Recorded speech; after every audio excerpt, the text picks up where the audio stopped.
নতুন নতুন বড় তো কন্টেন্ট ক্রিয়েটার অনেক আছে, অহংকারে মাটিতে পা পড়ে না। আসলে এই অনলাইন দুনিয়ায় বেশি অহংকার করতে নেই।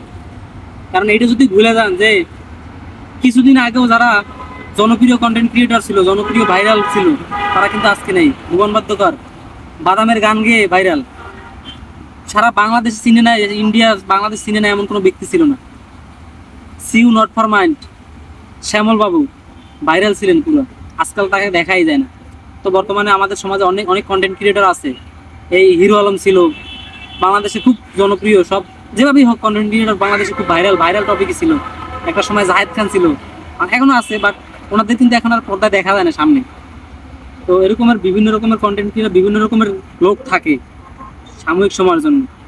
কন্টেন্ট ক্রিয়েটর অনলাইন জগতে সে চিরদিন একটা জায়গা ধরে রাখতে পারে না। তো সেজন্য আপনি যদি মনে করেন যে নতুন একজন তারে অবহেলা করে আপনি সারা জীবনে এক পজিশনে থাকবেন, সেটা আপনি ভুল সিদ্ধান্ত। খুদা হাফেজ।